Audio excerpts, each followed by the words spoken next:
Merci, Monsieur le Président. Donc moi, je vais me placer entre les deux. On vient de parler des affections veineuses chroniques et dans un moment, on va vous parler du lymphœdème. Et la compression veineuse, elle fait partie intégrante du traitement. C'est même la base du traitement des affections veineuses et surtout du lymphœdème, vous allez voir tout à l'heure. Et nous accusons un retard très important parce que c'est une thérapie qui n'a pas été enseignée. Donc pendant le cursus universitaire, il faut multiplier pour cela les formations médicales continues comme celle-là. Et ensuite, nous manquons aussi de moyens. Ça commence à venir, il y a des firmes qui commencent à s'installer dans le domaine de la compression médicale, ça s'améliore et donc il faut rattraper le retard coûte que coûte. Et pourtant, la compression veineuse, et notamment dans le traitement de l'ulcère de jambe, est connue depuis 1500 ans avant notre ère. Donc ce traitement a été déjà préconisé par Hippocrate, qui utilisait des éponges imbibées de vinaigre sous la bande avec des bandages pour traiter l'ulcère de jambe. Je vais encore plus loin avec une fierté nationale. C'est des bandages que vous voyez ici sur des gravures rupestres des grottes du Tassili. C'est au Tassili, c'est chez nous en Algérie. On ne sait pas est-ce que ces bandages ont été utilisés dans un but thérapeutique. Ensuite, il fallait attendre longtemps, après Hippocrate, donc la littérature est restée muette très longtemps, jusqu'au XIXe siècle, où on utilisait uniquement des bandages rigides, comme vous voyez ici. Ça, c'est l'ancêtre de la botte de Una. On va voir ce que c'est tout à l'heure. Ensuite, il y a eu le développement donc, de l'industrie au XIXe siècle, avec apparition du bandage élastique. C'est grâce à ce monsieur. Vous connaissez certainement le nom. Goodyear, ça vous rappelle le pneu. Et en fait, c'est le fait d'avoir mélangé des fibres élastiques avec du coton qui a permis que vous portez maintenant des chaussettes élastiques qui sont déformées, enfin bien mises sur le pied. C'est grâce à ce monsieur. Et juste pour vous donner un chiffre, en 1930, il y avait 310 fabricants de bas élastiques en Allemagne. 310 fabriques de bas élastiques en Allemagne en 1930. Vous voyez le retard qui existe chez nous. On ne peut pas parler de compression médicale sans vous faire un petit rappel sur l'hémodynamique veineuse. Et pour vous dire d'abord que la personne, quand elle est allongée, elle a 15 mm de mercure au niveau des vénules, 6 mm de mercure au niveau des veines superficielles et 0 mm de mercure au niveau de l'oreillette droite. Quand la personne est debout, ça change. Et ça change surtout au niveau des membres inférieurs, au niveau de la distalité veineuse. Et vous voyez que la pression, elle monte à 90 mm de mercure. Je vous demanderai après d'essayer c'est quoi 90 mm de mercure avec un manomètre sur le pied. C'est une pression qui est très importante, mais c'est une pression qui est réelle lorsqu'on est debout. Et lorsqu'on marche, cette pression, elle diminue à 70, à 50, à 40, etc. pour aller vers le zéro. C'est le fait de marcher que diminue donc la pression au niveau des membres inférieurs. Les variations du volume aussi, il faut les connaître. Dans les veines sous-cutanées, nous avons 300 à 800 ml de sang. Dans le territoire pulmonaire, environ 300 ml de sang. Et dans les veines musculaires, c'est variable selon l'activité. Mais il y a une question qui vient tout de suite en tête. Comment fait le réseau, donc l'être humain, pour assurer un retour veineux? Pour les artères, il n'y a aucun problème, on le sait, il y a une grosse pompe, c'est le cœur, qui fait au moment de la systole, donc éjecter le sang vers le cerveau et vers l'aorte et vers les membres inférieurs, membres supérieurs, etc. Mais le retour veineux, c'est un peu plus compliqué. On vous a parlé un petit peu tout à l'heure de certains facteurs, donc je ne vais pas les détailler tous, mais on va revoir surtout cette semelle de Lejar. C'est une véritable pompe, c'est une éponge. À chaque fois qu'on marche, elle pompe le sang vers le haut. Conséquence, tout de suite après, ça reste en tête, lorsqu'on a des talons, surtout pour les femmes, talons aiguilles, cette pompe ne fonctionne pas très bien. Donc il y a un mauvais retour veineux qui va se faire. Ensuite, vous avez les muscles. On vous l'a montré tout à l'heure. À chaque fois qu'on marche, il y a une contraction, donc ça pousse encore le sang vers le haut. Et ensuite, vous avez ces valvules. Il n'y a pas de valvules au niveau des artères. Par contre, il y a des valvules au niveau des veines. Ces valvules, c'est des véritables clapets anti-retour. C'est comme les clapets anti-retour des plombiers qui évitent que l'eau revienne dans l'autre sens. Ça évite au sang de revenir vers le bas. Et lorsque donc ces valvules que vous voyez ici sur une coupe anatomique, qui sont très solides, lorsqu'il y a un dysfonctionnement de ces valvules, qu'est-ce qui se passe? Il y a le retour veineux qui se fait, ça se dilate, ça donne des varices, ça donne des affections veineuses chroniques. Donc tout ça, cette hyperpression va aboutir à la stase capillaro-veinulaire, à une hyperperméabilité capillaire pour arriver à l'œdème. Et on a vu que l'œdème, c'était un stade C3 de la classification CIP, on va le revoir tout à l'heure.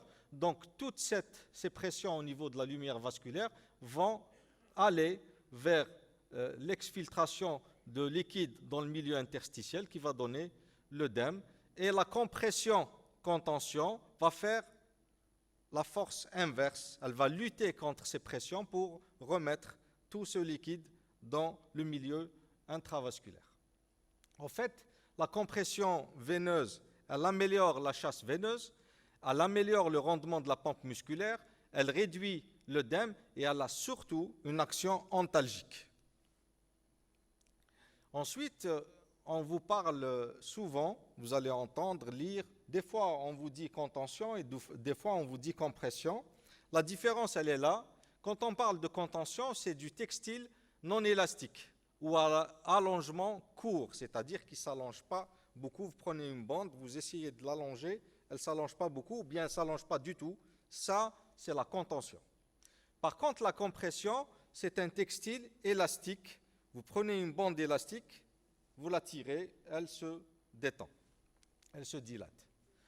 Sur le plan des conséquences hémodynamiques, quand on dit à une personne, on va vous placer une contention ou une compression, c'est un effet hémodynamique qui est différent. Lorsqu'on met une contention, vous pouvez l'essayer sur vous-même, vous prenez une bande en coton non élastique, vous la mettez sur le mollet. Au départ, la pression n'est pas très importante. Mais dès que vous commencez à marcher, vous allez sentir que votre mollet, il est en train de serrer. Donc la contention, elle travaille à l'effort. C'est la pression, elle augmente à l'effort. Par contre, la compression, c'est des bandes ou des bas élastiques. Dès que vous mettez le bas élastique, vous sentez la pression. Donc déjà, elle est maximale au repos. Et elle augmente un petit peu à l'effort. La conséquence, c'est quoi? C'est que la contention n'est efficace qu'à la marche. Lorsqu'on pose des bandes en coton non élastique, elle ne sera efficace qu'à la marche. Par contre, une compression, elle est déjà efficace à la pose, parce qu'elle est élastique. Ensuite, une contention, à l'inverse d'une compression, peut être gardée la nuit. Si vous prescrivez une compression à une patiente parce qu'elle a une insuffisance veineuse, c'est une compression qui est élastique, elle sert déjà au repos, vous allez lui demander de poser cette compression, ses bas, le matin, et de les enlever le soir avant de dormir. Sinon, ça va trop comprimer, c'est trop toute la journée. Par contre, une contention, il n'y a aucun problème, elle peut garder ça toute la journée. Vous avez des bandes et des bandages, c'est le matériel qu'on a. Ça commence à rentrer en Algérie. Différentes largeurs, différentes longueurs, je ne vais pas rentrer dans les détails. Les bandes aussi, donc vous voyez comment on les place. Ici, c'est un double bandage. À droite, c'est un bandage simple. Et tout ça nécessite bien sûr un apprentissage. Ça, c'est des bandes élasto-adhésives, c'est des types de bandages. Ensuite, les chaussettes. Vous avez les chaussettes bas et collants. Vous avez les chaussettes qui s'arrêtent sous le genou. Vous avez les bas qui montent. Vous avez les bas collants. Et tout ça, c'est avec une pression qui est dégressive. On va la voir tout à l'heure. Ça va nous permettre de réduire l'œdème un effet antalgique, une meilleure perfusion tissulaire, réduction de l'hyperpression veineuse, elle favorise la cicatrisation. Ulcère de jambe que vous traitez pendant des mois, si vous ne mettez pas une contention pour diminuer la pression, l'ulcère ne cicatrisera jamais ou il prendra beaucoup de temps, 4 mois, 6 mois, et on ne va pas cicatriser. Ça favorise la reperméabilisation, ça fixe le thrombus en cas de thrombose veineuse, ça accélère le retour veineux et ça prévient aussi la maladie thromboembolique veineuse en réduisant la stase. Au fait, ce que vous voyez ici, c'est la publicité, c'est ce qu'on va vous montrer dans les prospectus, etc., à la télé, mais la réalité, c'est souvent ça, et chaque malade est un cas. C'est pour ça que pour chaque prescription, c'est comme un médicament que vous allez prescrire. Il y a une ordonnance et vous allez, avant de faire la prescription, prendre les mesures pour les bas, etc. Je vais vous montrer tout à l'heure comment on le fait. La problématique, je vais rester sur une problématique qui est très importante, c'est le matériel qui est considéré comme du textile. Les bas de contention, les bandes de contention et de compression restent chers en Algérie pour une seule raison. Parce que, au niveau des taxes douanières, c'est considéré comme un textile et donc c'est taxé à 35% au niveau des douanes. C'est pour ça que ça arrive à des chiffres très élevés et nous sommes en train de travailler, de sensibiliser pour que ces bandages et ces bas et collants, pour que ça rejoigne les dispositifs médicaux. Les indications, on vous a parlé un petit peu. Vous avez donc les affections veineuses chroniques, la grossesse, les thromboses, le lymphœdème. Et cette classification CIP qui vient d'être rapportée, je la rappelle seulement pour vous dire que le C1, c'est des télangiectasies. C2, vous avez des varices qui dépassent les 3 mm. C3, c'est des œdèmes. C4, vous commencez à voir des changements de couleur au niveau de la peau d'une dermite ocre. C5, c'est un ulcère cicatrisé. C6, c'est un ulcère veineux. Et lorsque vous arrivez à ce stade-là, il y a un échec quelque part. Et je vous ai dit que son traitement dépend principalement de la compression veineuse. C'est un dispositif thérapeutique, donc il y a un principe actif qui est la pression délivrée. Il y a plusieurs dosages, c'est des classes de compression qu'on va voir tout de suite. Et la prescription, c'est une prescription médicale. Les normes sont celles-ci. Vous avez en garde principalement les normes françaises, parce qu'il faut savoir qu'il y a des normes européennes où la pression n'est pas les mêmes, c'est en millimètres de mercure. Classe 1, c'est 10 à 15. Classe 2, c'est 15 à 20 mm de mercure. Classe 3, c'est 20 à 36 mm de mercure. Et classe 4, c'est supérieur à 36 mm de mercure. Gardez surtout cette classification. Et lorsque vous allez prescrire, vous dites classe 1 française, classe 2 française, classe 3 française, etc. Les indications, elles sont simples. Lorsque vous avez des affections veineuses chroniques type télangiectasie ou insuffisance veineuse, vous commencez par une classe 1, 10 à 15 mm de mercure. 15 à 20 mm de mercure, classe 2, c'est surtout les varices qui dépassent les 3 mm.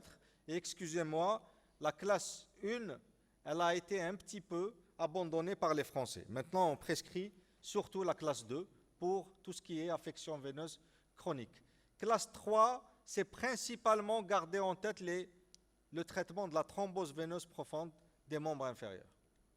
La classe 4, c'est principalement le lymphœdème, et vous allez le voir tout à l'heure, il faut vraiment des pressions très importantes pour traiter le lymphœdème. Alors, il y a alors, je vais aller directement, on va avancer très rapidement. Vous avez les vols long courrier, c'est considéré des vols de plus de 7 heures, et là, il y a indication à mettre une compression. Et je vous demanderai de l'essayer sur vous-même lorsque vous êtes en voyage.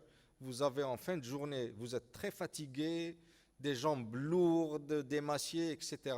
Le fait de mettre juste des chaussettes de compression, classe 1 à 2, pas plus, vous allez voir le confort. En fin de journée, vous allez être vraiment en forme.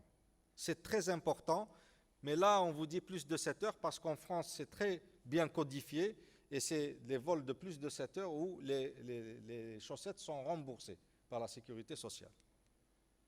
Le lymphœdème, je laisserai mon ami tout à l'heure, il va en parler et il va vous dire surtout qu'il n'y a pas de miracle, qu'il faut mettre la main à la pâte. On va le voir tout à l'heure. Les contre-indications, l'allergie au latex, les dermites infectées, les thromboses veineuses ischémiques qui provoquent des ischémies artérielles et l'artériopathie sévère. Il faut savoir, lorsque vous allez prescrire une compression, que vous êtes en face d'un patient, une patiente qui est à haut risque vasculaire, donc qui est hypertendu, diabétique, etc. Il faut, avant de mettre une compression, calculer l'IPS, l'index de pression systolique, pour détecter une artériopathie sévère. Lorsque l'IPS est inférieur à 0,6, c'est une contre-indication à l'utilisation de la compression. Pourquoi? Parce que ça peut donner des lésions comme ça lorsqu'elle est mal indiquée, lorsqu'il y a une contre-indication qu'on le fait